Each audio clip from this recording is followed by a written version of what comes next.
Hi, good morning all.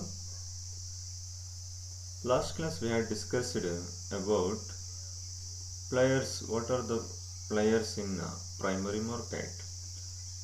This is class number 10. In this class, I am going to explain the topic called types of issues in primary market or issue mechanism. Types of issues means how many ways we can collect capital, we can raise capital in primary market. How many ways, how many modes, how many methods we are using to raise or to collect capital in primary market. That is known as types of issues in primary market. Issues under problems ಅನ್ಕೋಬೇಡಿ students. Methods, modes, ways of collecting or raising capital in primary market. ಅಂದರೆ ಇಲ್ಲಿ ಕಂಪ್ನಿಗಳು primary ಮಾರ್ಕೆಟಲ್ಲಿ ಯಾವ methods ಮುಖಾಂತರ ಯಾವ types ಮುಖಾಂತರ ಯಾವ modes ಮುಖಾಂತರ ಕ್ಯಾಪಿಟಲನ್ನು ರೈಸ್ ಮಾಡ್ಬೋದು, ಕಲೆಕ್ಟ್ ಮಾಡ್ಬೋದು ಅನ್ನೋದ್ರ ಬಗ್ಗೆ ಇಲ್ಲಿ ಡೀಟೇಲ್ ಆಗಿದೆ. So first one public issue. When a company raises funds by selling or issuing its shares or debentures or bonds to public through issue of offer document that is called prospectus, it is called a public issue. So here public issue means, so here first company issuing prospectus to the public, then they will come to know. After that they apply for shares to buy. So then a company going to issue such shares or debentures or bonds to the public. In this way company going to raise or collect capital, that is known as public issue. ಅಂದರೆ ಇಲ್ಲಿ first prospectus ಅನ್ನು public issue ಮಾಡುತ್ತೆ. So prospectus ಅನ್ನು ನೋಡಿ public ಅವ್ರಿಗೆ shares ಬೇಕಾಗಿದ್ರೆ ಶೇರ್ಸ್ಗೆ ಅಥವಾ debentures ಬೇಕಾಗಿದ್ರೆ ಡಿವೆಂಚರ್ಸ್ಗೆ ಅಥವಾ bonds ಬೇಕಾಗಿದ್ರೆ ಬಾಂಡ್ಸ್ಗೆ apply ಮಾಡಿ ಮಾಡ್ತಾರೆ. ಆ್ಯಂಡ್ ದೆನ್ ನೆಕ್ಸ್ಟ್ ಏನಂದರೆ ಅದೆಲ್ಲ ಸ್ಕ್ರೂಟಿನಿ ಮಾಡಿ ಸೊ ಕಂಪನಿ ಶೇರ್ಸನ್ನು ಅಲಾಟ್ ಮಾಡಿ ಶೇರ್ಸನ್ನು ಇಶ್ಯೂ ಮಾಡುತ್ತೆ ಪಬ್ಲಿಕ್ಗೆ. ಶೇರ್ಸ್ ಇಶ್ಯೂ ಮಾಡಿ ಶೇರ್ ಕ್ಯಾಪಿಟಲನ್ನು ಕಲೆಕ್ಟ್ ಮಾಡುತ್ತೆ. ಸೊ ಇದನ್ನು ಪಬ್ಲಿಕ್ ಇಶ್ಯೂ ಅಂತ ಕರಿತೀವಿ. ಪ್ರಾಸ್ಪೆಕ್ಟಸ್ ಕೊಟ್ಟು ಅಪ್ಲಿಕೇಶನ್ಸ್ ಕಲೆಕ್ಟ್ ಮಾಡಿ ಶೇರ್ಸನ್ನು ಇಶ್ಯೂ ಮಾಡಿ ಪಬ್ಲಿಕ್ಗೆ ಕ್ಯಾಪಿಟಲನ್ನು ಕಲೆಕ್ಟ್ ಮಾಡ್ತಾರೆ. So this is about public issue. Next, under public issue we have two types. C, initial public offer and B, further public offer. Initial means beginning or first time, further means next or second time. So here first one, initial public offer. When a unlisted company, unlisted means that company is not listed, had not listed in stock exchange. Stock exchange ಅಲ್ಲಿ ತನ್ನ company ತನ್ನ ಹೆಸರನ್ನು register ಮಾಡಿಸಿಲ್ಲ ಅಂದರೆ, ತನ್ನ ನೇಮನ್ನು list ಮಾಡಿಸಿಲ್ಲ ಅಂದರೆ ಅದನ್ನು ಅನ್ಲಿಸ್ಟೆಡ್ ಕಂಪ್ನಿ ಅಂತ ಕರಿತೀವಿ. ಯಾಕೆ ಲಿಸ್ಟ್ ಮಾಡಿಸ್ಬೇಕು ಅಂದರೆ, ಲಿಸ್ಟ್ ಮಾಡಿಸಿದ್ರೆ ಸ್ಟಾಕ್ ಎಕ್ಸ್ಚೇಂಜಲ್ಲಿ ಲಿಸ್ಟ್ ಮಾಡಿಸಿದ್ರೆ ಸೊ ಸ್ಟಾಕ್ ಎಕ್ಸ್ಚೇಂಜಲ್ಲಿ ಈ ಕಂಪ್ನಿ ಶೇರ್ಸು ಬೈಯಿಂಗ್ ಸೆಲ್ಲಿಂಗ್ ಮಾಡ್ಬೋದು. ಇಲ್ಲ ಅಂದರೆ ಸ್ಟಾಕ್ ಎಕ್ಸ್ಚೇಂಜ್ ಅಥವಾ ಸ್ಟಾಕ್ ಮಾರ್ಕೆಟ್ ಏನಿದೆಯೋ ಸ್ಟಾಕ್ ಮಾರ್ಕೆಟಲ್ಲಿ ಈ ಕಂಪ್ನಿ ಶೇರ್ಸನ್ನು ಬೈಯಿಂಗ್ ಸೆಲ್ಲಿಂಗ್ ಮಾಡೋಕ್ಕಾಗಲ್ಲ. Suppose if it is a unlisted company ಆಗಿದ್ದರೆ ಸ್ಟಾಕ್ ಮಾರ್ಕೆಟಲ್ಲಿ ಆ ಕಂಪ್ನಿ ಹೆಸರಿರಲ್ಲ, ಆ ಕಂಪ್ನಿ ಶೇರ್ಸನ್ನು ಬೈಯಿಂಗ್ ಸೆಲ್ಲಿಂಗ್ ಮಾಡಲ್ಲ. ಸೊ ಅದರಿಂದ ಆ ಕಂಪ್ನಿ ಶೇರ್ಸು ಸ್ಟಾಕ್ ಎಕ್ಸ್ಚೇಂಜಲ್ಲಿ ಬೈಯಿಂಗು ಸೆಲ್ಲಿಂಗ್ ಮಾಡಬೇಕಾದ್ರೆ ಸೊ ಈ ಕಂಪ್ನಿ ಹೆಸರನ್ನು ಸ್ಟಾಕ್ ಎಕ್ಸ್ಚೇಂಜಲ್ಲಿ ಲಿಸ್ಟ್ ಮಾಡಿಸ್ಬೇಕಾಗುತ್ತೆ, ನೋಂದಣಿ ಮಾಡಿಸ್ಬೇಕಾಗುತ್ತೆ, ರಿಜಿಸ್ಟರ್ ಮಾಡಿಸ್ಬೇಕಾಗುತ್ತೆ. So when a unlisted company makes a public issue for the first time and gets its shares listed on stock exchange, the public issue is called initial public offer. Dear friends, initial public offer ಅಂದ್ರೆ company ಪಬ್ಲಿಕ್ಗೆ ಶೇರ್ಸನ್ನು first time issue ಮಾಡುತ್ತೆ. Unlisted company first time ಶೇರ್ಸನ್ನು public issue ಮಾಡುತ್ತೆ ಮತ್ತು ತನ್ನ ಶೇರ್ಸನ್ನು stock ಎಕ್ಸ್ಚೇಂಜಲ್ಲಿ ಲಿಸ್ಟ್ ಮಾಡಿಸುತ್ತೆ. ಯಾವಾಗ ಲಿಸ್ಟ್ ಮಾಡಿಸುತ್ತೋ ಈ ಪಬ್ಲಿಕ್ ಇಶ್ಯೂಯನ್ನು ಇನಿಷಿಯಲ್ ಪಬ್ಲಿಕ್ ಆಫರ್ ಅಂತ ಕರಿತೀವಿ. So then after getting listing, after getting listed its shares at stock exchange, so then unlisted company will become listed company. ಅಂದರೆ ಯಾವಾಗ ಶೇರ್ಸನ್ನು ಫಸ್ಟ್ ಟೈಮು ಪಬ್ಲಿಕ್ ಇಶ್ಯೂ ಮಾಡಿ ಈ ಥರ ಶೇರ್ಸನ್ನು ಪಬ್ಲಿಕ್ ಇಶ್ಯೂ ಮಾಡಬೇಕಾದ್ರೆ first list ಮಾಡಿಸ್ಬೇಕಾಗುತ್ತೆ, ಅಂದರೆ SEBI permission ತಗೋಬೇಕಾಗುತ್ತೆ. ಇಲ್ಲಿ first ಪಬ್ಲಿಕ್ಗೆ issue ಮಾಡಬೇಕಾಗುತ್ತೆ. ಪಬ್ಲಿಕ್ಗೆ ಇಶ್ಯೂ ಮಾಡಿ ಪಬ್ಲಿಕ್ಕಿಂದ ಅಪ್ಲಿಕೇಶನ್ಸ್ ಕಲೆಕ್ಟ್ ಮಾಡಿ, ಸೊ ಬಂದಮೇಲೆ ಇಲ್ಲಿ ಒಂದು ಟಾರ್ಗೆಟ್ ಇರುತ್ತೆ, ಅಷ್ಟು ಅಪ್ಲಿಕೇಶನ್ಸ್ ಬಂದರೆ so then it go for listing its shares in stock exchange. So when unlisted company gets its shares listed on stock exchange, that company will become listed company. ಅಂದರೆ first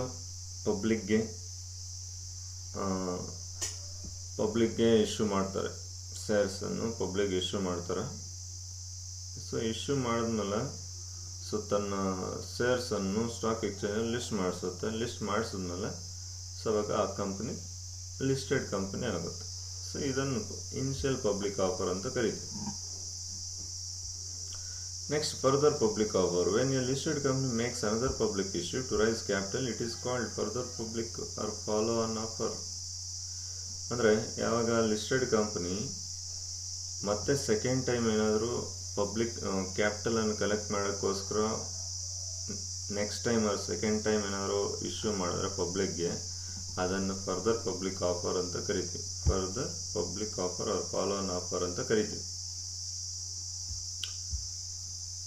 initial public offer ಅರ್ಥ ಆಯ್ತಲ್ಲ dear students. Initial ಅಂದರೆ beginning, first time ಶೇರ್ಸನ್ನು public issue ಮಾಡಿ capital collect ಮಾಡುತ್ತೆ. Capital collect ಮಾಡಿದ್ಮೇಲೆ ಆ company ತನ್ನ ಶೇರ್ಸನ್ನು ಸ್ಟಾಕ್ ಎಕ್ಸ್ಚೇಂಜಲ್ಲಿ ಲಿಸ್ಟ್ ಮಾಡಿಸುತ್ತೆ. ಲಿಸ್ಟ್ ಮಾಡಿಸಿದ್ಮೇಲೆ ಆ ಅನ್ಲಿಸ್ಟೆಡ್ ಕಂಪ್ನಿ ಲಿಸ್ಟೆಡ್ ಕಂಪ್ನಿ ಆಗುತ್ತೆ. ಅರ್ಥ ಆಯ್ತು? Next, so reasons for public issue. Y company issue shares to the public? Y ಅಂದರೆ ಪಬ್ಲಿಕ್ಗೆ ಶೇರ್ಸನ್ನು ಇಶ್ಯೂ ಮಾಡೋ ಉದ್ದೇಶ ಏನು, ರೀಸನ್ಸ್ ಏನು ಅಂತ. To raise funds for financing capital expenditure needs like expansion, diversification etcetera. First reason ಏನಂದರೆ, ಸೊ ಕಂಪ್ನಿಗೆ capital ಬೇಕಾಗುತ್ತೆ. ಅಂದರೆ ಕಂಪ್ನಿಯನ್ನು ಎಕ್ಸ್ಪೆನ್ಷನ್ ಮಾಡೋಕ್ಕೋಸ್ಕರ, ಕಂಪ್ನಿಯನ್ನು ಡೈವರ್ಸಿಫೈ ಮಾಡೋಕ್ಕೋಸ್ಕರ, ಅಂದರೆ ಇಂಟ್ರೊಡ್ಯೂಸಿಂಗ್ ನ್ಯೂ ಪ್ರಾಡಕ್ಟ್ಸ್, ಈ ಥರ ನ್ಯೂ ಪ್ರಾಡಕ್ಟ್ಸನ್ನು ಇಂಟ್ರೊಡ್ಯೂಸ್ ಮಾಡೋದಕ್ಕೋಸ್ಕರ, ಅಥವಾ ಮಾಡರ್ನೈಸೇಷನ್ ಆಫ್ ಬಿಸ್ನೆಸ್ಸನ್ನು ಆಧುನೀಕರಣ ಮಾಡೋಕ್ಕೋಸ್ಕರ, ಈ ಥರ ರೀಸನ್ಸ್ಗೋಸ್ಕರ ಕ್ಯಾಪಿಟಲ್ ಬೇಕಾಗುತ್ತೆ. ಆ ಕ್ಯಾಪಿಟಲನ್ನು ಕಲೆಕ್ಟ್ ಮಾಡೋಕ್ಕೋಸ್ಕರ ಕಂಪ್ನಿ ಏನು ಮಾಡುತ್ತೆ, ಪಬ್ಲಿಕ್ ಇಶ್ಯೂ ಮಾಡುತ್ತೆ. This is the first reason. And then second reason is to finance increased working capital requirements. Increased working capital requirements. When company go for expansion means starting new branches in new areas. When new branches are started in new areas, so then when new branches are started in new areas, so then to operate such new branches, there is a need of extra working capital, isn't it? Before expansion, so at a certain level, so working capital is required. After expansion, so here more working capital is required than previous level, isn't it? And then diversification means introducing new products. To introduce new products, so there is a need of extra working capital, isn't it? So that's why to finance working capital, so company go for public issue, isn't it? Andre business expansion ಆದರೆ, ಹೊಸ branches start ಆದರೆ ಅವಾಗೂ extra working capital ಬೇಕಾಗುತ್ತೆ. ಯಾಕಂದರೆ ಆ ಹೊಸ ಬ್ರಾಂಚಸ್ಸನ್ನು operate ಮಾಡಬೇಕಾದ್ರೆ. ಮತ್ತು diversification ಅಂದರೆ ಹೊಸ ಪ್ರಾಡಕ್ಟನ್ನು ಇಂಟ್ರಡ್ಯೂಸ್ ಮಾಡಿದ್ರೆ ಆವಾಗೂ ಕೂಡ ಎಕ್ಸ್ಟ್ರಾ ವರ್ಕಿಂಗ್ ಕ್ಯಾಪಿಟಲ್ ಬೇಕಾಗುತ್ತೆ. ಈ ಥರ ಇನ್ಕ್ರೀಸ್ ಆಗುತ್ತೆ ವರ್ಕಿಂಗ್ ಕ್ಯಾಪಿಟಲ್ ರಿಕ್ವೈರ್ಮೆಂಟ್, ಜಾಸ್ತಿ ಬೇಕಾಗುತ್ತೆ ವರ್ಕಿಂಗ್ ಕ್ಯಾಪಿಟಲ್. ಸೊ ಆ ವರ್ಕಿಂಗ್ ಕ್ಯಾಪಿಟಲನ್ನು ಕಲೆಕ್ಟ್ ಮಾಡೋಕ್ಕೋಸ್ಕರ ಪಬ್ಲಿಕ್ ಇಶ್ಯೂ ಮಾಡುತ್ತೆ company. Next, to provide an exit route for existing investors. Existing investors means So the people who want to exist from the company. So here uh, this public issue provides an opportunity to existing investors to exist to overcome, to get out from that that means ಇಲ್ಲಿ existing investors ಇದಾರಲ್ಲ, existing investors. So ಇಲ್ಲಿ existing investors ಆ ಕಂಪ್ನಿಯಲ್ಲಿ continue ಆಗೋದು ಇಷ್ಟ ಇಲ್ಲ ಅಂದರೆ ಅವರು ಕಂಪ್ನಿ ಅಲ್ಲಿ ಶೇರ್ ಹೋಲ್ಡರ್ ಅಥವಾ ಇನ್ವೆಸ್ಟರ್ ಆಗಿ ಮುಂದುವರಿಯೋಕ್ಕೆ ಆಸಕ್ತಿ ಇಲ್ಲ ಅಂದರೆ ಅವರು ಅವ್ರ ಪಾರ್ಟ್ ಆಫ್ ಶೇರ್ ಹೋಲ್ಡಿಂಗ್ ಏನಿದೆ ಅದನ್ನು ಸೇಲ್ ಮಾಡಿಬಿಟ್ಟು ಅವರು ಆ ಕಂಪ್ನಿಯಿಂದ ಹೊರ ಹೋಗ್ಬೋದು. ಈ ಥರ ಮಾಡೋಕ್ಕೆ ಇದು ಪಬ್ಲಿಕ್ ಇಶ್ಯೂ ಒಂದು ಅವಕಾಶ. So it provides an opportunity to people, existing investors, by selling their shareholding, and they can go out from the company investors.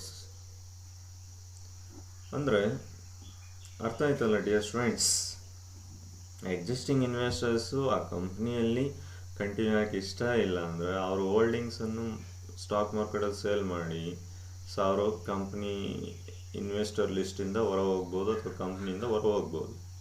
So ಅವ್ರಿಗೆ ಎಕ್ಸಿಸ್ಟಿಂಗ್ ರೂಟನ್ನು ಪ್ರೊವೈಡ್ ಮಾಡತ್ತೆ, ಅವ್ರಿಗೆ ಅವರು ಕಂಪ್ನಿಯಿಂದ ಹೊರ ಹೋಗೋಕ್ಕೆ ಒಂದು ದಾರಿಯನ್ನು ಮಾಡಿಕೊಡುತ್ತೆ public issue, isn't it? So for the purpose of debt financing, so public issue, it is a channel through which a company can collect debt also. Can collect debt also. So that's why they go for public issue. ಅಂದರೆ debt financing ಅಂದರೆ so ಇಲ್ಲಿ company going to issue bonds, debentures to the public for raising debt or loan amount. So it is required to the company to meet requirements, capital requirements, isn't it? Dear students, in this class we have discussed about types of issues in primary market or issue mechanism, isn't it? So I think you people understand well.